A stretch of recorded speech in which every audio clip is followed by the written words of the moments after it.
మేము తిరుపతి అయితే బయలుదేరామండి. ఇది లాస్ట్ ఇయర్ 2024 జూన్ 9 వీడియో అనమాట. మనకు అప్పుడు యూట్యూబ్ ఛానల్ అయితే లేదు. సో ఆ వీడియోని ఇప్పుడు అప్లోడ్ చేసాం. మా ఇంటికాడ నుంచి మాకు సామర్లకోట రైల్వే స్టేషన్ అయితే దగ్గర అనమాట. సో అందుకని మేము సామర్లకోట అయితే బయలుదేరడం జరిగింది.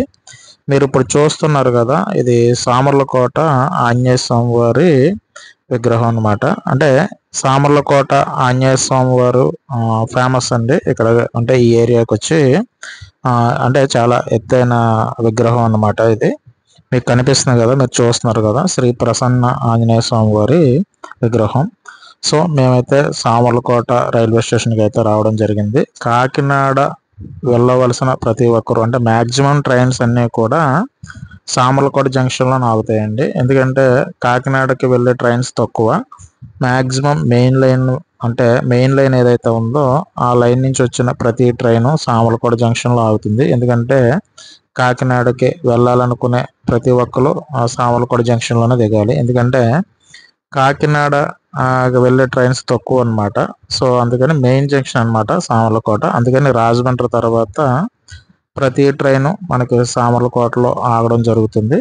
సో మేము సామర్లకోట నుంచి ట్రైన్ అయితే టికెట్స్ అయితే బుక్ చేసుకోవడం జరిగింది. సో మాతో పాటు కూడా ఇంకా మిగతా వాళ్ళు కూడా యాడ్ అవుతారు. వాళ్ళు రాజమండ్రి రైల్వే స్టేషన్లో కలుస్తారండి. మేము మాత్రమే ఈ సామర్లకోట నుంచి బయలుదేరాం.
మా ట్రైన్ రావడం కన్నా ఒక అరగంట ముందే రైల్వే స్టేషన్కి రావడం జరిగిందండి. సో అందువల్ల ఏంటంటే కొంత టైం ఇక్కడ వెయిట్ చేయడం జరిగింది. సో మా ట్రైన్ అనౌన్స్మెంట్ అయితే చేయడం జరిగిందండి, మరి కొద్దిసేపట్లో ట్రైన్ వస్తుందని చెప్పేసి. సో మా ట్రైన్ అయితే వచ్చింది. మేమైతే కనుక సామర్లకోట రైల్వే స్టేషన్లో మా ట్రైన్ అయితే ఎక్కడం జరిగింది. సో ఇక్కడ నుంచి మేము నెక్స్ట్ రాజమండ్రి అనమాట. మిగతా వాళ్ళందరూ కూడా రాజమండ్రిలో యాడ్ అవుతారు. సో వాళ్ళతో కలిసి మేము తిరుపతి జర్నీ అయితే స్టార్ట్ చేస్తాం అనమాట.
తిరుపతి అయితే రీచ్ అయిపోయామండి మార్నింగ్. సో ఇక్కడ తిరుపతి దిగిన తర్వాత మనం ఇక్కడి నుంచి కొండపైకి వెళ్ళడానికి, అంటే మనం తిరుమల వెళ్ళాలి కదా స్వామివారి దర్శనానికి.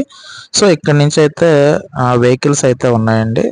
అంటే మనం జీప్లో వెళ్ళొచ్చు, కార్లో వెళ్ళొచ్చు, అలాగే బస్సులో కూడా వెళ్ళొచ్చు. అలాగే గవర్నమెంట్ ఆర్టీసీకి సంబంధించి బస్సులు అయితే ఉన్నాయండి. ఏసీ బస్సులు అలాగే నాన్ ఏసీ బస్సులు కూడా ఉన్నాయి. దానికి దీనికి ఒక 30-40 రూపీస్ డిఫరెన్స్లో ఉంది. నాన్ ఏసీ అయితే కనుక 100 రూపీస్, ఏసీ అయితే 130-140 ఉన్నది. సో మేము ఎక్కువ మెంబర్స్ ఉన్నాం కాబట్టి, అంటే మనకి ట్రైన్ దిగ్గానే అక్కడ ఉన్న వెహికల్స్ వాళ్ళు వచ్చి మనల్ని సంప్రదిస్తారండి. సో అక్కడ నుంచి మనకి ఈ బస్సు ఏదైతే ఉందో ఆ బస్సు ఆయన వచ్చి అడగడం జరిగింది. సో అదే ప్రైస్కి, అంటే ఆర్టీసీ అంటే 100 రూపీస్ అలా ఉంది కదా, ఆ ప్రైస్కే మిమ్మల్ని తీసుకెళ్తామని అన్నారు. సో మా మెంబర్స్ ఎక్కువ మంది ఉన్నారు కాబట్టి ఈ బస్సు అయితే మాట్లాడుకోవడం జరిగింది. సో ఇక్కడ నుంచి కొండ మీదకి అయితే మాత్రం ప్రయాణం స్టార్ట్ చేసాం అన్నమాట.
తిరుపతి అంటే తిరుమల రీచ్ అయిపోయామండి. వచ్చిన వాళ్ళు కొంతమందికి వేరే దిక్కున రూమ్స్ అలాట్ అవ్వడం జరిగింది. మేమైతే ఇక్కడ తీసుకున్నాం, అంటే ముందుగానే రూమ్స్ బుక్ చేసుకోవడం వల్ల మాకు ఈ రూమ్స్ అయితే ఇవ్వడం జరిగింది అనమాట అండి. So AC non AC rooms కూడా అవైలబిలిటీ ఉన్నాయి. సో మేమైతే కనుక ఇక్కడైతే తీసుకోవడం జరిగింది. సో ఫస్ట్ వచ్చిన తర్వాత ఫ్రెష్ అప్ అయ్యి ఒకసారి ఇక్కడ నుంచి తలనీలాలు ఇవ్వడానికి అయితే బయలుదేరామండి. సో తలనీలాలు ఇవ్వడానికి అయితే పక్కనే అన్నమాట. సో మేమున్న రూమ్స్, అంటే మేమున్న దానికి పక్కనే అనమాట అండి. సో తలనీలాలు ఇవ్వడం జరిగింది.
తలనీలాలు సమర్పించేసిన తర్వాత మళ్ళీ రూమ్కి వెళ్ళి ఫ్రెష్ అప్ అయ్యామండి. అయిన తర్వాత అప్పటికే టైము 11:30, 12 అయిపోయింది.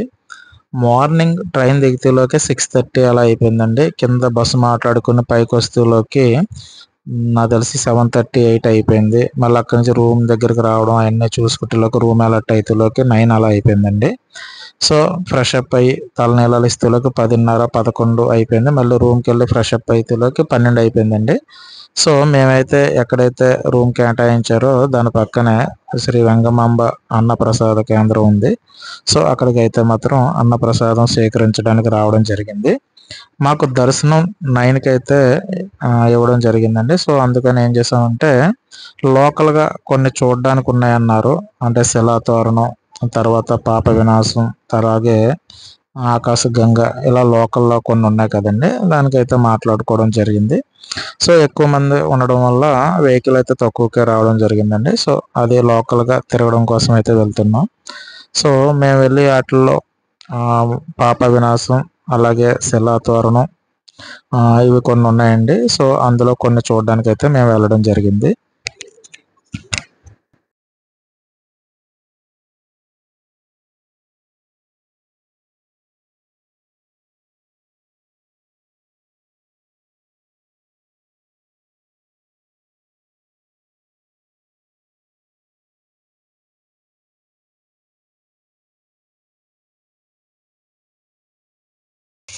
శ్రీవారి పాదాలు ముగించుకున్న తర్వాత పాప వినాశ తీర్థం అయితే కనుక బయలుదేరడం జరిగిందండి. సో ఆ వీడియో క్లిప్ అయితే మిస్ అయింది, అందుకే మీకు ఇమేజ్ అయితే పెట్టడం జరిగింది.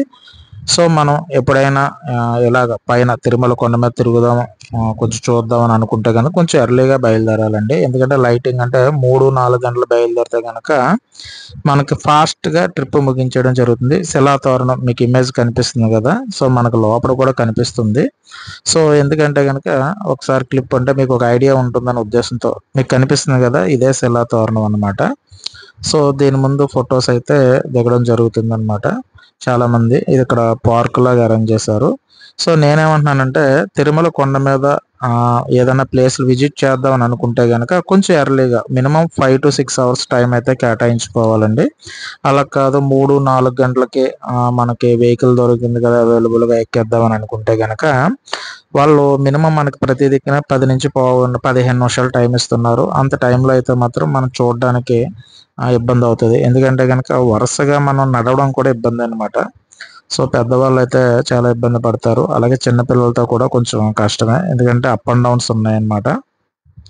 సో మీరు చూస్తున్నారు కదా, శిలాతోరణం అయిపోయిన తర్వాత ఇది నాకు తెలుసుండి ఆకాశగంగ అనుకుంటున్నాను. ఎందుకంటే కనుక ఒకసారి చూడండి, అవి కూడా మీకు కనిపిస్తుంది. ఎందుకంటే ఇదంతా ఎక్కి కిందకి దిగిన తర్వాత మాత్రమే మనకి ఆకాశగంగ కనిపిస్తుంది. సో ఆ టైంకి అలాగా నీరసం అయితే రావడం జరుగుతుందండి. చూసారా మీరు ఎక్కడికక్కడ కూర్చుని పోయారు, ఎందుకంటే ఇది చాలా లాంగ్ ఉంది, అప్ అండ్ డౌన్ ఉంది, కంపల్సరీ అలసిపోతారు. సో కాబట్టి ట్రిప్ ఏది కూడా మినిమం ఒక 6 అవర్స్ 5 అవర్స్ టైం కేటాయించుకుంటే కనుక నిదానంగా చేయొచ్చు. లేదంటే వాళ్ళు కంగారు పెడతా ఉంటారు, మీరు పావు గంటలో రండి 15 నిమిషాల్లో వచ్చేయాలండి అంటారు. సో మనం ఆ టైంకి మనం కిందకి దిగి పైకి ఎక్కడం అంటే కొంచెం కష్టం. సో ఆకాశగంగ తీర్థం అనమాట అండి. సో ఇక్కడ కొంచెం జాగ్రత్తగా నడాలి, స్లిప్ అయ్యే ఛాన్సెస్ ఉంది. సో పిల్లలతో వెళ్ళినప్పుడు కూడత నడిపించుకోవడం బెటర్ అండి. సో ఏం లేదు, ఇదంతా మనం పైకి కిందకి అప్ అండ్ డౌన్స్ ఎక్కిన తర్వాత కొండల మధ్యలోంచి మనం వెళ్తే బాగా కిందకి వెళ్తే మాత్రం మీకు ఆల్రెడీ ఇమేజ్ పెట్టాను కదా, సో అదైతే కనిపిస్తుంది ఆకాశగంగ. సో కాబట్టి కొంచెం కిందకి దిగడం కూడా కొంచెం జాగ్రత్తగా దిగాలండి, లేదంటే మాత్రం స్కిడ్ అయ్యే ప్రమాదం ఉంది, అవన్నీ రాళ్ళు కదా. సో అక్కడ వరకు వెళ్ళి దాని కిందకి వెళ్ళి దర్శనం చేసుకురావచ్చు అనమాట. సో అంతకు మించి కొంచెం ఎదరికి వెళ్తే కనుక ఆకాశగంగ వరకు మనం చేరుకుని దర్శనం చేసుకురావచ్చు. సో మీకు ఇమేజ్ పెట్టడం జరిగింది కదా. దీని తర్వాత వచ్చి ఇక్కడ నుంచి బయలుదేరి స్వామివారి దర్శనానికి అయితే బయలుదేరామండి. నైట్ 9 అలా అయిపోయింది. సో స్వామివారి దర్శనం అయితేలోకి నైట్ అంటే 2:30 అలా అయిపోయింది అనమాట అండి. ఆ రూమ్కి వస్తేలోకి 4 అలా అయిపోయింది. సో నైట్ 4కి వచ్చాం కదా, 7 కల్లా బయలుదేరి మేము అరుణాచలం అంటే లోకల్గా ఏదైతే ఉందో కాణిపాకం, అలాగే అరుణాచలం, కంచి, సిరిపురం ఇలా ఒక వెహికల్ అయితే మాట్లాడుకున్నాం. మాతో పాటు వచ్చిన వాళ్ళు వేరే దిక్కున రూమ్ తీసుకున్నారండి. మేము వెహికల్లో వెళ్తా అక్కడ ఆగి మేము అరుణాచలం వెళ్తామని చెప్పాం. అంటే వీళ్ళైతే అరుణాచలం రాలేదండి, వీళ్ళు ఆల్రెడీ ఇంతకుముందే వెళ్ళారని చెప్పారు. సో కాబట్టి మేమైతే అరుణాచలం బయలుదేరాం. అయితే లోకల్గా ఇంకొక అంటే అలివేలు మంగాపురం ఇలా లోకల్గా కొన్ని అయితే తిరిగామండి. సో అంటే ఇది ప్యాకేజీలోనే వచ్చింది, ఈ వెహికల్ మాట్లాడుకున్న ప్యాకేజీలోనే. సో ఆ వీడియో క్లిప్ అయితే మిస్ అవ్వడం జరిగింది, ఎందుకంటే ఇది 2024 జూన్ 9, 10 ఆ టైంలో తీసిన వీడియో. కొన్ని క్లిప్స్ అయితే మిస్ అయినాయి, అవి కూడా ఏమన్నా కుదిరితే నెక్స్ట్ వీడియోలో యాడ్ చేస్తాను. సో ఇక్కడ నుంచి మేము కాణిపాకం అయితే బయలుదేరామండి. సో కాణిపాకం విజిట్ అంటే ఈ మేము మాట్లాడుకున్న ప్యాకేజీలోనే ఫస్ట్ కాణిపాకం అంటే లోకల్గా తిరుపతిలో లోకల్ అయిపోయిన తర్వాత కాణిపాకం తీసుకురావడం జరిగిందనమాట.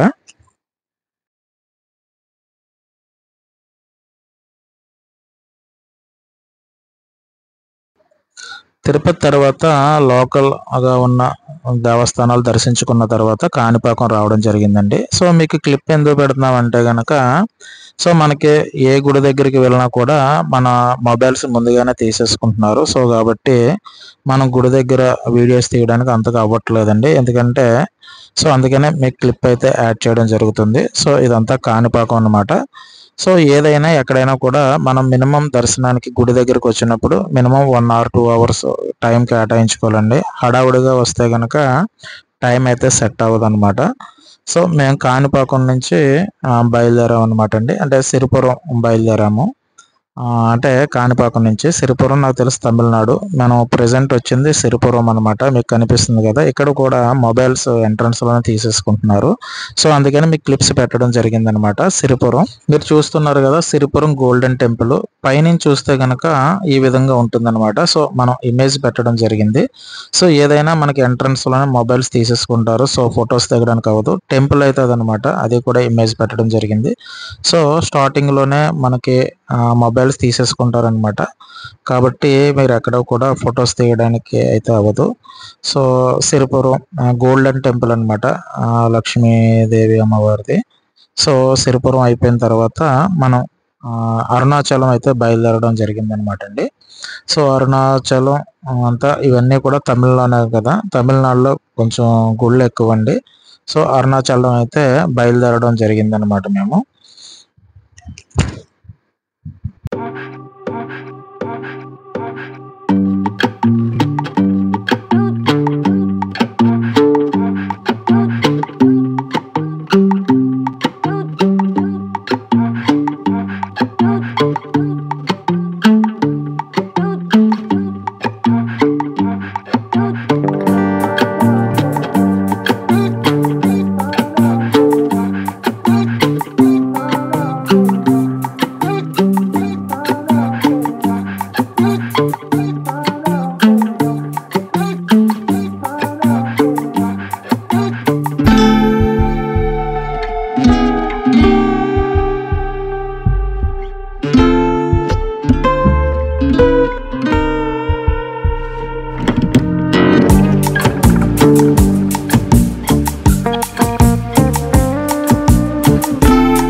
అరుణాచలం అయితే చేరుకున్నామండి. సో అరుణాచలం వచ్చాం కాబట్టి మొదటగా దర్శనానికి వెళ్ళిపోదాం అని చెప్పేసి అనుకున్నాము. ఎందుకంటే నైట్ ఇక్కడ స్టే చేస్తే కనుక కంచి లేట్ అయిపోతుంది కాబట్టి నైట్ ఇక్కడ దర్శనం చేసేసుకుని అక్కడి నుంచి మనం కంచి వెళ్ళొచ్చు. సో కంచిలో నైట్ హాల్ట్ ఆగితే బెటర్ కదా అన్నట్టుగా అనుకున్నాం. సో దర్శనానికి అయితే రావడం జరిగిందండి. అరుణాచలానికి పురాణాల ప్రకారం ఒక కథ ఉందండి. సో బ్రహ్మ విష్ణువుల మధ్య వివాదం ఏదైతే ఉందో, అంటే ఒకప్పుడు బ్రహ్మ విష్ణువుల మధ్య ఎవరు గొప్ప అన్న విషయంలో వాదన జరిగిందని, అప్పుడు శివుడు జ్యోతి రూపంలో వారి మధ్య ప్రత్యక్షమయ్యాడని చెప్పేసి ఒక కథ అయితే ఉందండి. దీని తర్వాత చెప్పుకోవడానికి ఏంటంటే కనుక అరుణాచలం పర్వతంగా అవతరణ చెందడానికి శివుడు జ్యోతి రూపంలో అరుణాచల పర్వతంగా అవతరించాడని, దాని చుట్టూ తిరగడం వలన పాపాలు తొలగిపోతాయని, పుణ్యఫలాలు లభిస్తాయని చెప్పేసి పురాణాలు అయితే చెప్పడం జరుగుతుంది. సో ఆలయ నిర్మాణం ఎప్పుడు జరిగిందంటే కనుక ఈ ఆలయం 9వ శతాబ్దంలో చోళరాజుల కాలంలో నిర్మించడం జరిగిందండి. అంతకుముందు పల్లవ రాజుల పాలనలో ఉండేది. సో ఇది ఎప్పుడంటే 9వ శతాబ్దంలో చోళరాజుల కాలంలో నిర్మించడం జరిగిందంట. అంతకుముందు పల్లవుల రాజుల పాలనలో ఉండేదట.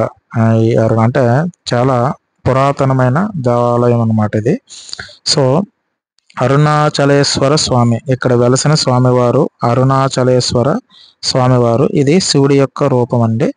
సో దేవస్థానం అదే ఏదైతే ఉందో అరుణాచలం గుడిలో కొంచెం టైం ఎక్కువ కేటాయించుకుంటే కనుక మనకి గుడి ప్రాంగణం అంతా తిరగడానికి ఉంటుందండి. సో ఏం లేదండి, ఇటువంటి ఆలయాలకు వచ్చినప్పుడు, పెద్ద ఆలయాలకు వచ్చినప్పుడు కొంచెం టైం ఎక్కువ కేటాయించుకుంటే కనుక కొంచెం, ఎందుకంటే ఎంత మనం తిరగడం వల్ల కొంచెం అలసట అయితే రావడం జరుగుతుంది. సో దానివల్ల ఏంటంటే, అంటే మనం వెహికల్ బుక్ చేసుకున్నాం, వాళ్ళు కొంత టైం ఇస్తారు. సో ఆ టైం ప్రకారం మనం దర్శనం చేసుకుని మళ్ళీ వచ్చి వెహికల్ ఎక్కాలి, మళ్ళీ వాళ్ళు వేరే గుడికి తీసుకుని వెళ్తారనమాట. సో టైం తక్కువ ఉండడం వల్ల ఏంటంటే మనం ఫాస్ట్గా నడవడం కానీ దర్శనం చేసుకోవడం వల్ల కొంచెం అలసిపోవడం జరుగుతుంది. సో మాకైతే ఆ ప్రాబ్లం జరగలేదండి. సో అంతా మాకు వచ్చిన డ్రైవర్ గారు మంచి ఆయన అవడం వల్ల మాకు ఎటువంటి ఇబ్బంది లేకుండా ఎక్కడికక్కడ ఆయన తీసుకురావడం, టైమింగ్స్ కరెక్ట్గా సెట్ చేయడం వల్ల అయితే మాకు ఇబ్బంది అయితే కలగలేదు. సో ఎవరైనా ఈ ప్లాన్ చేసుకునేటప్పుడు కొంచెం టైం ఉండేటట్టు ప్లాన్ చేసుకోండి. అలాగే కంగారుగా హడావుడిగా అయితే వద్దు. సో ఇది గుడి ప్రాంగణం అండి. ఇక్కడ కల్చరల్ కార్యక్రమాలు అంటే సాంస్కృతిక కార్యక్రమాలు జరుగుతున్నాయి. సో గుడి చాలా పెద్దదండి. సో గుడిలోనే జరుగుతుంది. మేము ఈ గుడి దర్శనానికి వచ్చినప్పుడు లాస్ట్గా లోపలికి మేము ఎంటర్ అయిన తర్వాత క్లోజ్ చేస్తారండి గుడి. సో మేము లోపలికి ఎంటర్ అయిన ఒక 5-6 నిమిషాల లోపే క్లోజ్ చేస్తారు గుడి. సో గుడి నుంచి మేము బయటికి రావడం జరిగింది. అప్పటికే అలసిపోయాం అనమాట. అంటే సిరిపురం నుంచి డైరెక్ట్గా మనం అరుణాచలం రావడం జరిగింది. మధ్యలో సిరిపురం దాటిన తర్వాత ఇక్కడ టీ బ్రేక్ ఇచ్చారు. తర్వాత ఇదే అనమాట. సో అందరికీ ఆకలి వేస్తూ ఉంటే కనుక గుడికి దగ్గరగానే ఒక హోటల్ అయితే ఉన్నదండి. సో చిన్న కాకా హోటల్ బాగానే ఉంది టిఫిన్ అయితే. సో జస్ట్ చూద్దామని చూసాం, కానీ ఏంటంటే టిఫిన్ అయితే నచ్చింది అందరికీ. సో అందుకనే టిఫిన్ అందరం ఇక్కడే చేయడం జరిగింది. సో దీని తర్వాత ఏం చేసామంటే ఇక్కడి నుంచి టైం అప్పుడే 9:30, 10 అయిపోయిందండి. సో నైట్ హాల్ట్ మనకి అరుణాచలంలో ఉండిపోదామా అని అనుకున్నాం. కానీ ఏంటంటే అరుణాచలంలో ఉండిపోతే మార్నింగ్ 4కి బయలుదేరితే కంచి వెళ్తేలో 6:30 అలా అయిపోతుందండి. సో దర్శనానికి నుంచుంటే లేట్ అయిపోతుంది కాబట్టి మనం నైటే మనం కంచికి అయితే వెళ్ళిపోదామండి. సో కాబట్టి కంచి వెళ్ళిపోతే కనుక అక్కడ నైట్ హాల్ట్ అక్కడ తీసుకుంటే మార్నింగ్ దర్శనానికి ఎర్లీగా ఉండొచ్చు కదా అన్నట్టుగా డ్రైవర్ గారు చెప్పారని చెప్పేసి మేము నైటే బయలుదేరిపోయామండి. సో బయలుదేరిపోయిన తర్వాత అరుణాచలం నుంచి బయలుదేరిన తర్వాత గిరి ప్రదక్షిణ గురించి చెప్పారనమాట. సో అంటే ఏం లేదండి, చాలా మంది నడిచే తిరుగుతారు, నడవలేని వాళ్ళు ఆటోలో తిరుగుతారు అన్నట్టుగా చెప్పారు. సో ఆల్రెడీ మేము వెహికల్ అయితే మాట్లాడుకోవడం జరిగింది కాబట్టి సో నడిస్తే టైం చుట్టూరు తిరిగితే ఇక్కడ టైం సరిపోద్ది, అంటే మాకు అనుకున్న టైంకి మేము ట్రైన్కి అందుకోలేం కాబట్టి కాబట్టి ఏం చేసామంటే కనుక ఇదే వెహికల్ డ్రైవర్ గారిని రిక్వెస్ట్ చేస్తే ఆయన 14 కిలోమీటర్లో వెహికల్లోనే తిప్పుతానని చెప్పారు. తిప్పేసిన తర్వాత కంచికి అయితే బయలుదేరదామని చెప్పారు. సో అందుచేత ఏంటంటే ఆ 14 కిలోమీటర్లు డ్రైవర్ గారు వెహికల్లో అయితే తిప్పడం జరిగింది. సో దాని గురించి అంటే గిరి ప్రదక్షిణ గురించి కూడా ఒక చరిత్ర ఉందండి. సో దాని గురించి మాట్లాడదాం. సో డ్రైవర్ గారు మంచి ఆయన అండి, మాకు వచ్చిన ఆయన. సో ఆయన ఏంటంటే ఏది అడిగినా కూడా వివరంగా చెప్పేవారు. ఈ గిరి ప్రదక్షిణకి ప్రాముఖ్యత ఉన్నదండి. అరుణాచల పర్వతం చుట్టూ గిరి ప్రదక్షిణ చేయడం వల్ల భక్తులు తమ అహంకారాన్ని వదులుకుని దైవానికి దగ్గరవుతారని, మోక్షం వైపు అడుగులు వేస్తారని నమ్ముతారు. సో మెయిన్ ఉద్దేశం ఏంటంటే ఈ పర్వతం చుట్టూ గిరి ప్రదక్షిణ చేయడం వల్ల భక్తులకున్న అహంకారాన్ని వదిలి దైవానికి దగ్గర అవుతారు, అలాగే మోక్ష మార్గం వైపు అడుగులు వేస్తారని చెప్పేసి నమ్మకం అయితే అదే ఎక్కువ ప్రజలు విశ్వసిస్తారని చెప్పేసి నమ్ముతారని చెప్పేసి అంటారు. అలాగే ఆలయ నిర్మాణం గురించి కూడా మాట్లాడాం కదా. ఈ ఆలయ నిర్మాణం 9వ శతాబ్దం అంటే చోళ రాజుల కాలంలో నిర్మించడం జరిగింది. అంతకు ముందు పల్లవ రాజుల పాలనలో ఉండేదన్నమాట. అంటే ఈ ఆలయానికి చాలా చరిత్ర అయితే ఉన్నదన్నమాట. అలాగే అరుణాచలేశ్వర స్వామి, ఇక్కడ వెలిసిన స్వామి వారిని అరుణాచలేశ్వర స్వామి అంటే శివుని యొక్క మరొక రూపం అన్నమాట. సో ఇక్కడ గిరి ప్రదక్షిణ చేయడం ముఖ్య ఉద్దేశం ఏంటంటే, ఇక్కడ మీకు ఆల్రెడీ చెప్పాం కదా, మోక్ష మార్గం వైపు అడుగులు వేస్తారని. అంటే తమ అహంకారాన్ని వదులుకుని దైవానికి దగ్గరై మోక్షం వైపు అడుగులు వేస్తారని చెప్పేసి నమ్ముతారనమాట. సో అరుణాచలం చుట్టూ అంటే చుట్టూ ఉన్న కొండ అంటే ఏదైతే ఉందో అంటే ఆ కొండ చుట్టూరు కలిపి 14 కిలోమీటర్ల దూరం అన్నమాట. అంటే ఎవరైనా గిరి ప్రదక్షిణ చేయాలి అని అంటే గనక కొండ చుట్టూరు 14 కిలోమీటర్లు నడవాలన్నమాట అండి. గిరి ప్రదక్షిణ పూర్తి చేయడానికి సుమారు 3 గంటల నుంచి 4 గంటల సమయం అయితే పడుతుంది. మీకు ఆల్రెడీ మీరు చూస్తున్నారు కదా, అంటే ఇక్కడ ఆలయంలో అక్కడ చాలా ఉపాలయాలు ఉంటాయన్నమాట. అంటే లింగాలు ఉంటాయి, ఒక్కొక్క దానికి ఒక్కొక్క పేరు ఉంటుంది. కుదిరితే అది చెప్పడానికి కూడా ట్రై చేస్తాను. గిరి ప్రదక్షిణ పూర్తి చేయడానికి సుమారు 3 నుంచి 4 గంటల టైం అయితే పడుతుంది. కార్తీక పౌర్ణమి రోజున గిరి ప్రదక్షిణ ఏదైతే గిరి ప్రదక్షిణ కార్తీక పౌర్ణమి రోజు చేస్తే పుణ్యప్రదం అని చెప్పేసి భక్తులు నమ్ముతారు. అందుకనే ఆ రోజు అసలు ఖాళీ ఉండవటండి రోడ్లు. సో అలాగే ఆలయ ప్రాముఖ్యత గురించి తిరువన్నమలైని శివ భక్తులు కైలాస పర్వతంగా భావిస్తారు. సో నేను పలకడం కొంచెం ఇబ్బంది అయి ఉండొచ్చు. తిరువన్నమలైని శివ భక్తులు కైలాస పర్వతంగా భావిస్తారు ఇక్కడ ఈ పర్వతాన్ని. అలాగే ఇది భారతదేశంలోనే గొప్ప పుణ్యక్షేత్రాల్లో ఒకటిగా పరిగణించబడుతుంది. అలాగే ఆలయం లోపల అనేక ఉపాలయాలు మరియు పవిత్ర ప్రదేశాలు ఉన్నాయి. సో అంటే నాకు సేకరించిన దాని ప్రకారం నేను చెప్పడం జరిగిందండి. ఇందులో ఏమన్నా చిన్న తప్పులు ఏమైనా ఉంటే మన్నించాలి. సో గుడి విశిష్టత తెలుసుకుని చెప్పాలి అని అనుకునే ఉద్దేశంతో చెప్పడం జరిగిందనమాట. అయితే మనకి దారి మధ్యలో అంటే అరుణాచలంలో మొత్తం 8 లింగాలు అనుకుంటాయండి. అంటే అరుణాచలం కొండ చుట్టూ ఉన్న 8 లింగాలకి కొన్ని పేర్లు ఉన్నాయి. అంటే ఇప్పుడు మీకు కనిపిస్తున్నాయి కదా. సో అంటే మనం 14 కిలోమీటర్లు తిరుగుతాం కదా. సో ఈ 8 లింగాలు మనకి మధ్యలో కనిపిస్తాయండి. ఒక్కొక్క లింగానికి ఒక్కొక్క పేరు అయితే పెట్టడం జరిగింది. ఒకటి ఇంద్రుడని, అలాగే అగ్ని అని, అలాగే యమ అని, ఒకటేమో నిరుతి అని, తర్వాత వరుణ అని, తర్వాత వాయు అని, అలాగే కుబేరుడు అని మరియు ఈశాన్య అని పేర్లు పెట్టారు. ప్రతి లింగం ప్రత్యేకమైన ఆశీర్వాదాలను ప్రసాదిస్తుందని మరియు తీర్థయాత్రలో ఒక ప్రత్యేకమైన ప్రాముఖ్యతను కలిగి ఉందని చెప్పి నమ్ముతారనమాట భక్తులు. సో కాబట్టి అరుణాచల గిరి ప్రదక్షిణ చేయాలనుకునే వాళ్ళు ఎవరైనా సరే 3 నుంచి 4 గంటలు టైం పడుతుంది. కావాలితే ఇంకొక 2 గంటలు టైం తీసుకుని, అంటే పెద్దవారు ఉంటారు, పిల్లలు ఉంటారు, కొంచెం అన్నీ కూడా అంటే మనకి అలసిపోకుండా మధ్య మధ్యలో మార్గ మధ్యలో ఆగి వెళ్ళడానికి. అలాగే మరి ఎండాకాలంలో మధ్యాహ్నం కాకుండా నైట్ టైం కానీ కొంచెం అంటే నైట్ 2 గంటలకి 3 గంటలకి లేదంటే నైట్ 1 గంటకి ఈ టైం ప్లాన్ చేసుకుంటే కొంచెం రోడ్డు మీద చెప్పులు లేకుండా నడుస్తారు కాబట్టి కాళ్ళు కాలకుండా ఉంటాయి. అలాగే ట్రాఫిక్ సమస్య కూడా కొంచెం తక్కువగా ఉంటుందని నేను అనుకుంటున్నాను. అంటే ఏం లేదండి, డే టైం అయితే కనుక ఇదంతా రోడ్డు మీద కదా మనం నడుస్తుంది, కొంచెం ట్రాఫిక్ ఉంటుంది, కొంచెం చాలా జాగ్రత్తగా చూసుకుని నడవడం చేయడం మంచిదని నా అభిప్రాయం. ఇది నా వరకు మాత్రం. ఎవరన్నా అరుణాచలం వెళ్ళాలి అనుకునే వాళ్ళు ఏంటంటే నడుద్దామని అనుకుంటే కనుక పెద్దవాళ్ళు అంటే 14 కిలోమీటర్లు కదా. సో కాబట్టి నైట్ టైం అయితే కనుక కొంచెం ట్రాఫిక్ తక్కువగా ఉంటుంది. అలాగే చూస్తున్నారు కదా మీరు నడుస్తున్న వాళ్ళు. అయితే ఇలా నడడం వల్ల ఏంటంటే కాళ్ళకి చెప్పులు లేకుండా, అంటే కొంతమందికి అలవాటు తక్కువగా ఉంటుంది, అంటే మహా అయితే 1 కిలోమీటర్ 6 కిలోమీటర్ కాదు కదా, 14 కిలోమీటర్లు కాబట్టి.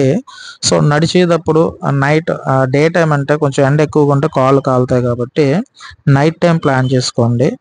అలాగే ఈ నడిచేటప్పుడు రోడ్డు మధ్యలో కాకుండా రోడ్డు పక్కగా నడవడం బెటరు. ఎందుకంటే బాగా నైట్ టైం కొంచెం ట్రాఫిక్ తక్కువ ఉన్నా కూడా కొంచెం జాగ్రత్తగా చూసి నడవడం, మనం నడిచేటప్పుడు కొంచెం తగిన జాగ్రత్తలు పాటించడం.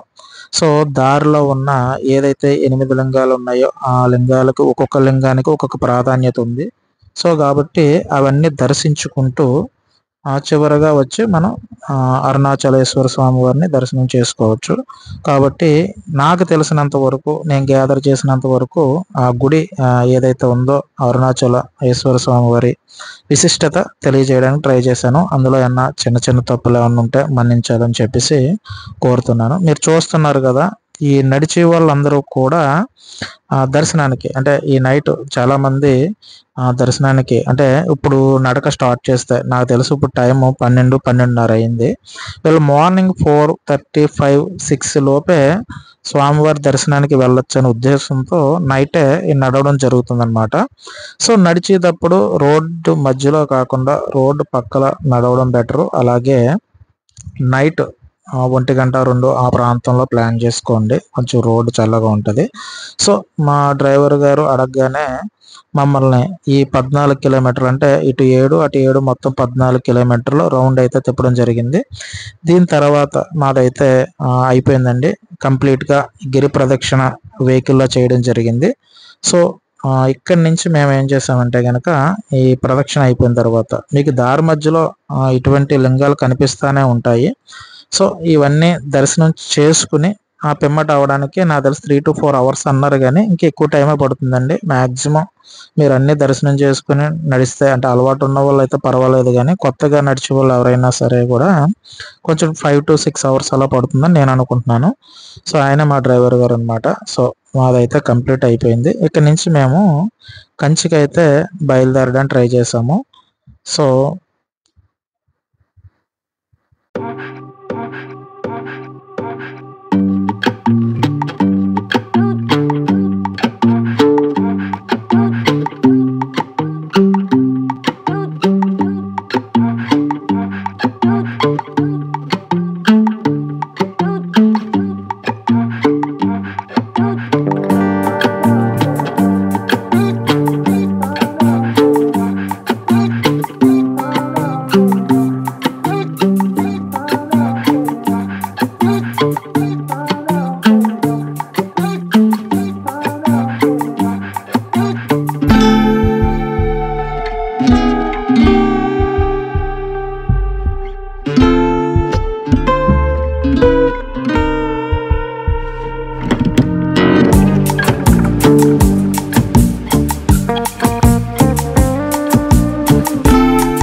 కంచి అయితే రీచ్ అవ్వడం జరిగిందండి. నైట్ 12:30 1 అలా అయిపోయింది. సో నైటే ఇక్కడ రూమ్ అయితే బుక్ చేసుకోవడం జరిగింది, కొంచెం గుడికి దగ్గరగానే. సో నైట్ అయితే రూమ్ అయితే బుక్ చేసుకున్నామండి. ఇక్కడ రెస్ట్ తీసుకోవడం అంటే టైం ఎంతో లేదు కదా, అప్పటికే 12:30 1 అయిపోయింది. సో ఫ్రెష్ అప్ అయ్యి మనం 4 hours అలాగా. సో కాబట్టి రూమ్ అయితే కంచిలో తీసుకోవడం జరిగింది. సో ఏం లేదండి, మార్నింగ్ దర్శనానికి కొంచెం ఎర్లీగా వెళ్ళడానికి వీలు అవుతుంది అని చెప్పేసి సో రూమ్ అయితే కనుక ఇక్కడతో మనం ఖాళీ చేస్తామండి. ఎందుకంటే రూముకి మళ్ళీ వెనక్కి రావడానికి ఇంకా మన దగ్గర టైం అయితే లేదు. మళ్ళీ ఈవినింగ్ మనం ట్రైన్కి అయితే అందుకోవాలి. సో లోకల్గా ఇంకేమన్నా టెంపుల్స్ ఉంటే చూసేద్దాం అనే ఉద్దేశంతో మార్నింగ్ అంటే 6 కల్లా బయటకు వద్దాం అనుకున్న వాళ్ళకి ఇక్కడే 7 అయిపోయిందండి. 7కి రూమ్ నుంచి బయటకు వచ్చేసాం.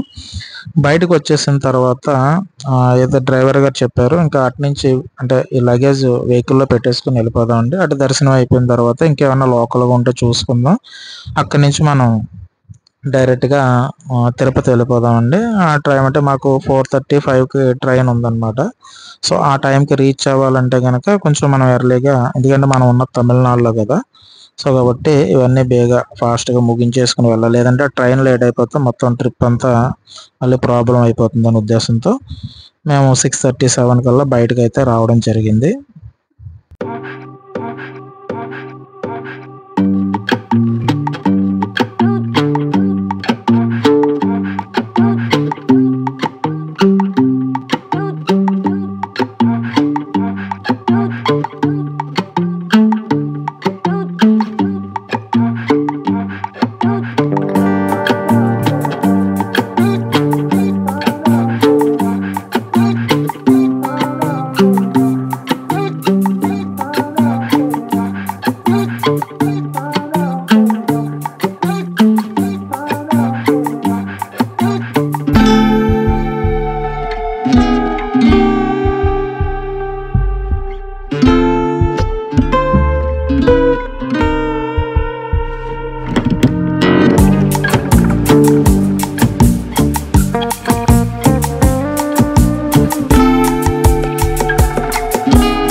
అయితే మార్నింగ్ ఎలాగో 7:30 అయిపోతుంది కదా. సో ఇక్కడే మనం అంటే పక్కన మేము ఏదైతే హోటల్ తీసుకున్నామో దానికి కొంచెం ఎదరే టిఫిన్ సెంటర్ అయితే బాగుంటుందని చెప్పేసి వాళ్ళు చెప్పారు. సో అందుకని ఇక్కడ రావడం జరిగింది. సో ఇక్కడ టిఫిన్ చేసిన తర్వాత అప్పుడు డైరెక్ట్ దర్శనానికి వెళ్ళిపోదాం అన్నట్టుగా అనుకున్నాం అనమాట. సో ఇక్కడ టిఫిన్ అయితే బాగానే ఉందండి. మనకి మేము దిగిన అంటే కంచిలో అంటే ఈ హోటల్ బాగానే ఉంది, మరో హోటల్ పేరు నాకు ఐడియా లేదు. జస్ట్ ఏంటంటే టిఫిన్ చేయడానికి వచ్చాం. సో అక్కడ ఎంక్వైరీ చేస్తే టిఫిన్ ఎక్కడ బాగుంటుందంటే ఈ హోటల్ పేరు చెప్పారు. సో ఇక్కడికి రావడం జరిగింది. రేట్లు కూడా పర్వాలేదండి, మన ఆంధ్రాలో ఉన్న రేట్లు ఇక్కడ కూడా ఉన్నాయి, మరీ ఎక్కువ కాదు. అయితే కంచిలో కామాక్షి అమ్మవారి ఆలయానికి ఒక చరిత్ర అయితే ఉండడం జరిగిందండి. ఈ ఆలయాన్ని పల్లవ రాజులు నిర్మించారని నమ్ముతారు. ఎందుకంటే వారి రాజధాని కాంచీపురంలో ఉండేది కాబట్టి. అలాగే కామాక్షి దేవిని శక్తి స్వరూపంగా అంటే సమస్త సృష్టికి మూలమైన దైవిక స్త్రీ శక్తిగా భావిస్తారు. ఎందుకంటే కామాక్షి అనే పేరుకు కామ అంటే కోరికని, అక్షి అంటే కన్ను అని అర్థం అనమాట. అంటే కోరికలను తీర్చే కన్ను కలది అని అర్థం వస్తుంది. అలాగే ఆలయ నిర్మాణం ఏదైతే ఉందో కామాక్షి దేవికి అంకితం చేయబడింది. ఇక్కడ అమ్మవారు శ్రీచక్ర స్వరూపినిగా పూజలు అందుకుంటుంది. అలాగే కాంచీపురం నగరం అంటే 1000 దేవాలయాల నగరం అని చెప్పేసి కూడా పిలుస్తారట. ఇది హిందూ మతంలో 7 పవిత్ర ప్రదేశాల్లో ఒకటి. ఈ ఆలయం కామాక్షి దేవికి అంకితం చేయబడిందని ఆల్రెడీ చెప్పాం కదా. అలాగే ఈ ఆలయం కాంచీపురంలో ఉంది. ఇది తమిళనాడులోని ఒక చారిత్రక నగరం. ఇది దేవాలయాలకు మరియు పట్టు వస్త్రాలకు ప్రసిద్ధి. కంచి కామాక్షి ఆలయాన్ని దర్శించడం అంటే భక్తులకు ఎంతో పవిత్రమైనదిగా భావిస్తారనమాట. అలాగే ఈ ఆలయం సతీదేవి నాభి లేదా బొడ్డు భాగం పడిన ప్రదేశం అని నమ్ముతారు. ఈ కామాక్షి ఆలయం ఒక శక్తిపీఠం అంటే సతీదేవి శరీరం యొక్క ఒక భాగం పడిన ప్రదేశం అని చెప్పేసి చెప్తారనమాట. అలాగే మేము ఈ మార్గ మధ్యలో మీరు ఆల్రెడీ చూసారు కదా, అంటే కంచి నుంచి బయలుదేరి తిరుపతికి బయలుదేరాం అనమాట. ట్రైన్ ఈవినింగ్ ఉంది కాబట్టి మార్గ మధ్యలోనే భోజనం చేసేసి అక్కడి నుంచి రైల్వే స్టేషన్కి అయితే బయలుదేరడం జరిగింది. డ్రైవర్ గారు మంచి వ్యక్తి అనమాట. సో ఇంకేమన్నా చూస్తారండి నేను చూపిస్తానని చెప్తారు, కానీ అంటే ప్యాకేజీలో భాగమైనా కూడా ఇంకేమన్నా చూస్తే నేను చూపిస్తానని చెప్పారు. కానీ మనకి రైల్వే స్టేషన్కి అంటే ట్రైన్కి టైం అయిపోతుంది కాబట్టి ఇంకా మధ్యలో ఇంకేమీ వద్దండి, స్టేషన్ దగ్గర దింపండి అంటే మా ట్రైన్కి ఒక పావు గంట ముందు అయినా మమ్మల్ని దింపడం జరిగింది. సో మేము తిరుపతి రైల్వే స్టేషన్కి అయితే రావడం జరిగింది అనమాట. సో అది ట్రిప్ అయితే చాలా బాగా పూర్తి చేసుకుని అంటే మేము తిరుపతి వచ్చి తిరుపతి నుంచి మళ్ళీ ఏదైతే సిరిపురం అని, కాణిపాకం అని, అలాగే అరుణాచలం అని, కంచి అని ఇవన్నీ పూర్తి చేసుకుని క్షేమంగా మళ్ళీ తిరుపతి రావడం జరిగింది. తిరుపతి నుంచి విజయవాడకి అయితే ట్రైన్ టికెట్ తీసుకోవడం జరిగిందనమాట. అంటే ముందుగానే బుక్ చేశారు. ఎందుకంటే విజయవాడ అమ్మవారిని దర్శించుకొని దాని తర్వాత అక్కడి నుంచి ఎవరింటికి వాళ్ళు బయలుదేరదామని ముందుగానే అనుకున్నాం అనమాట. సో ఆ విధంగా తిరుపతి దగ్గర ఉన్న ప్రదేశాలు చూసుకుని అలాగే అరుణాచలం, కంచి ఇవన్నీ చూసుకుని మళ్ళీ ట్రైన్ అయితే ఎక్కడం జరిగిందనమాట.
అయితే విజయవాడ దిగామన్నమాట అండి. నైట్ 2:30 అలా అయింది. విజయవాడలో అమ్మవారు దుర్గమ్మ అమ్మవారి కనకదుర్గమ్మ అమ్మవారి దర్శనం పూర్తి చేసుకుని మళ్ళీ అక్కడి నుంచి వచ్చే టైంకి వర్షం స్టార్ట్ అయింది. సో అక్కడి నుంచి రాజమండ్రి వరకు బస్సు ఎక్కామన్నమాట. రాజమండ్రిలో మిగతా ఎక్కిన వాళ్ళందరూ రాజమండ్రిలో దిగిపోయారు. అక్కడి నుంచి మేము జగ్గంపేట వరకు బస్సు ఎక్కి అక్కడి నుంచి మా ఊరికి ఆటోలో బయలుదేరాం అన్నమాట. సో ఈ విధంగా ట్రిప్ అయితే ముగించుకొని క్షేమంగా మళ్ళీ మా ఇంటికి రావడం జరిగింది. ఇంతవరకు మా వీడియో చూసిన ప్రతి ఒక్కరికి ధన్యవాదాలు.